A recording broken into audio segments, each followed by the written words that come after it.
কোরআনে কারীম থেকে আবার বলছে, আল্লাহ রাব্বুল আলামিন জানিয়েছেন, হে পৃথিবীর মানুষেরা, 3 নাম্বার নবীদের কাজ ছিল সৎ কাজে আদেশ করবে, তারা অসৎ কাজে বাধা দেবে। আজ বাংলাদেশ জামাতে ইসলামীর সর্বোচ্চ দায়িত্বে যিনি আছেন ডাক্তার শফিকুর রহমানের দিকে আপনি তাকান। 4টা দিন এই লোকটার সাথে আমি এক ঘরে ছিলাম, কাশিমপুর কারাগারে। এটা মানুষ বলা যায় না, আমার মনে এটা ফেরেশতা। তার যে ঈমান কোন পর্যায়ে আপনি তার সাথে না মিশলে বুঝবেন না। মনে করছেন জামাত ইসলাম, না, কিসের জামাত, সে জামাতের ঊর্ধ্বে। লোকটাকে আমি একদিন বলছি, স্যার আমি তো 3 বছর আছি, আমিও যোগাযোগ বিচ্ছিন্ন, ওইভাবে বলতে পারি না, আমারে দেয় না। আমার আর মাওলানা মামুনুল হককে কল মোবাইল দিত না, অন্য সবাইকে দেয়, আমাদের দেয় না। হেফাজতের আরো যারা আলেম ছিল তাদের দিত না। ওনাকে দেওয়ার পরেই দেখলাম 4 তালা দিয়েছে। দেখা করতে যে বললাম, স্যার এখানে একটা উপায় আছে, আপনি যদি অনুমতি দেন তাহলে আপনাকে কারারক্ষীদের মাধ্যমে একটা কায়দা করে মোবাইল এনে দিই, ছোট মোবাইল, আপনি কথা বলতে পারবেন চুরি করে। যে কি বললে, কার সাথে কথা বলবো, অথচ তার ছেলেটাও পাশের জেলে আছে, তার ছেলেও ডাক্তার, পাশের এক বিল্ডিং পরে তার ছেলে জেল খাটতেছে। কি হিন্দাল সার্কিয়া, কি শয়তানি নাম, উল্টোপাল্টা নাম দিয়ে মামলা করেছে। তার স্ত্রী অসুস্থ হয়ে পড়ে আছে, সে যে একটু খবর নেওয়ার জন্য, না কার সাথে কথা বলবো, আমার বলছে, হামজা আমি সবাইকে, আমার দল সহ সবাইকে আমি আল্লাহর কাছে দিয়ে এসেছি। এই কঠিন মুহূর্তে এই কথা মুখ দিয়ে বের হওয়া, আপনি মনে করছেন এ আর কি, আপনি জায়গা মতো জানতো আপনার মুখ দিয়ে কথা বের হয় কিনা। 5 তারিখের পর থেকে এই লোকটার যে উদ্যোগ দেখতে পাচ্ছি, আজ আমরা সারা বাংলাদেশ সহ যে অ্যাক্টিভিটিস, যে কাজগুলো, সৎ কাজের আদেশ, অসৎ কাজে বাধা দেওয়ার জন্য যে ভূমিকাগুলো পালন করছে, আমার মনে হয় এভাবে যদি আল্লাহ চালায়, কিছুদিনের ভেতরে এটা আমরা দেখতে পাবো। এখন অলরেডি শুরু হয়ে গেছে। আল্লাহর দিনের ভেতরে মানুষ এখন দলে দলে পালে পালে প্রবেশ করছে, তাদের অন্তত বিবেক একটু জাগ্রত আছে। আজ বহু শিক্ষিত মানুষ, আমি কথা বলি তো মাঝে মাঝে, দেখি না, বলছে আর কি করব, জীবনটা নষ্ট করে ফেলেছে জালেমের কথা শুনে, বাকি জীবনটা অন্তত ইসলামের কাছে দিয়ে আখিরাতটা তৈরি করি। যেহেতু কোরআনে কারীমের ঘোষণা এইটা, হে নবী যখন আসবে আল্লাহর সাহায্য, তখন আপনি বিজয় দেখতে পাবেন, আর বিজয় আসবে, দলে দলে মানুষ ইসলামে প্রবেশ করবে। এটা এখন দেখতে বাকি আছে। শুরু হয়ে গেছে অলরেডি। 20% মানুষ এই দেশে দিন কায়েম হোক এটা চাইতো, কিন্তু 5 তারিখের পর থেকে আজকে 19 তারিখ, মাত্র এই কয়দিনে জরিপ পেলাম, অলরেডি 35% মানুষ এই দেশে এখন চাচ্ছে যে দিন এই দেশে কায়েম হোক। এভাবে চলতে থাক, দেখবেন 51% পার হয়ে যাবে অন্তত কিছুদিনের ভেতরে। আর 51% হয়ে গেলে দেশে ইসলাম কায়েম করা কোনো দাদা ঠেকাতে পারবে না। আমরা ওইটা দেখার আশায় আছি। কথা বলেন।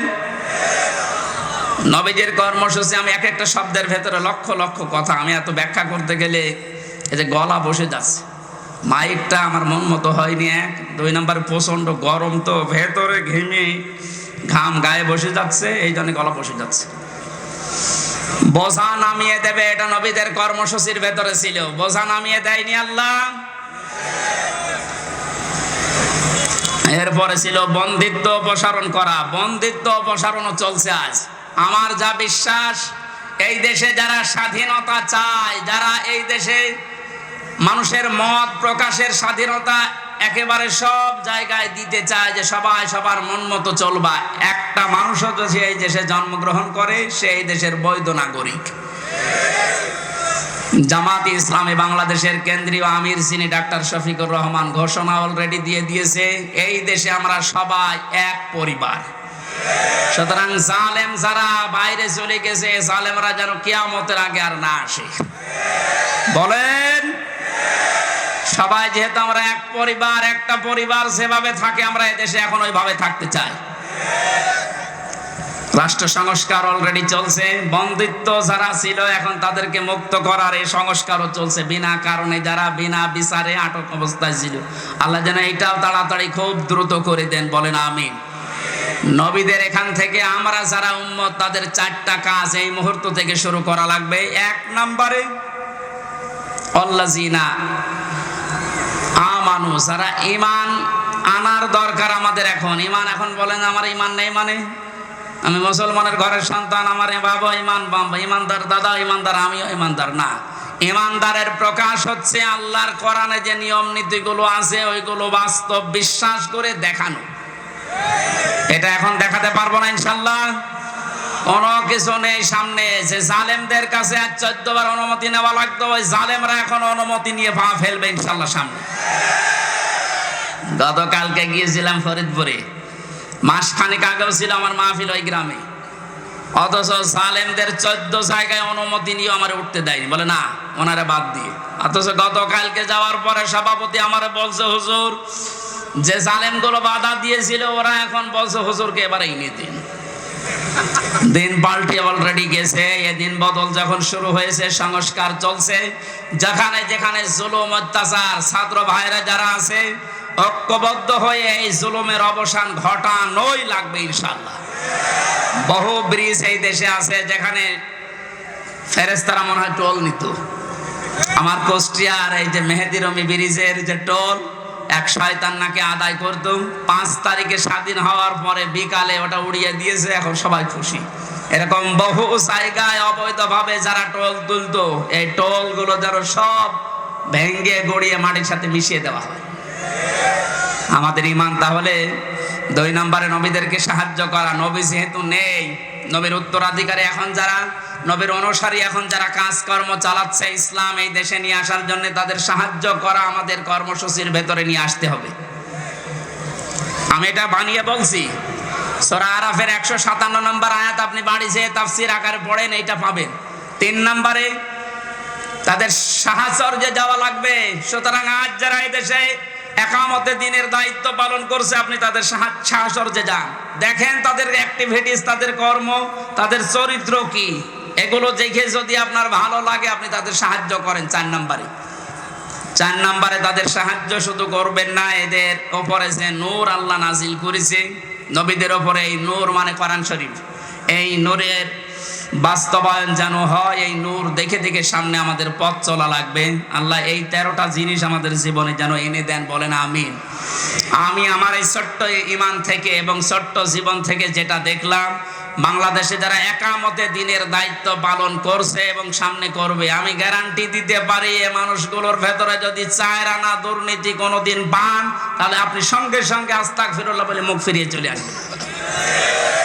আমার বিশ্বাস, আমি যা পেয়েছি, যা দেখেছি, 4 আনা দুর্নীতি এদের ভেতরে পাবেন না। এই জন্য অনেক নাস্তিক পর্যন্ত আজ বলতে বাধ্য হচ্ছে এরা যদি 5টা বছর চালাতে পারে এই দেশে শান্তি কাকে বলে আপনি দেখতে পারবেন। আল্লাহ তুমি তোমার কোরআনে কারিম এই দেশে কায়েম করে দাও, এটা আমরা দেখতে চাই। আল্লাহুম্মা আমিন। লা ইলাহা ইল্লা আনতা সুবহানাক ইন্নী কুনতু মিনাজ জালিমিন। রব্বানা যালামনা আনফুসানা ওয়া ইল্লাম তাগফির লানা ওয়া তারহামনা লানাকুনান্না মিনাল খাসিরিন। রব্বুল আলামিন, সারা জীবন অপরাধ করে জীবনটা নষ্ট করে ফেলেছি। হাত ওঠায় কথা বলবো ভয় করে, লজ্জা করে।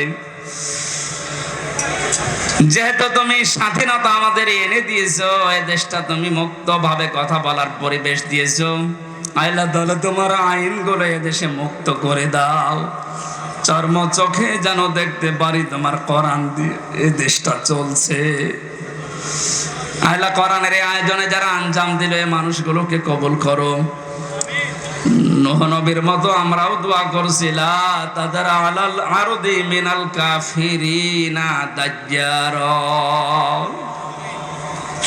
শহীদ আল্লামা দেলাওয়ার হোসেন সাঈদী সহ যত মানুষ দিনের জন্য, তোমাকে রব বলে টিকে থাকার জন্য ফাঁসির দড়ি গলায় নিয়ে শহীদ হয়ে জীবনটা দিয়ে গেল, আল্লাহ তাদের শাহাদাতের সর্বোচ্চ মাকাম দান করো। যে ছাত্র ভাইরা, ছাত্র বোনেরা আল্লাহ তাআলা এই দেশটাকে জালেমের কবল থেকে মুক্ত করে স্বাধীনভাবে আমাদেরকে চলাফেরার সুযোগ করে দিয়ে গেল। তাদের জীবনটা তুমি শাহাদাতের সর্বোচ্চ মাকামে নিয়ে যাও।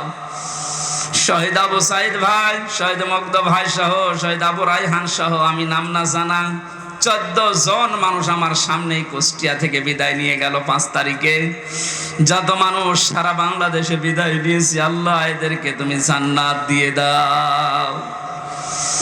আমরা অনেকে অসুস্থ আছি, আমাদেরকে শেফায়ে কামিলা আজেলা নসিব করো রব্বুল আলামিন। বহু মানুষ এখানে এসেছে, মনের ভেতরে কার কি কামনা বাসনা আছে আমি জানি না, যার যে চাই আশাগুলো নিয়েছে আল্লাহ পূরণ করে দাও।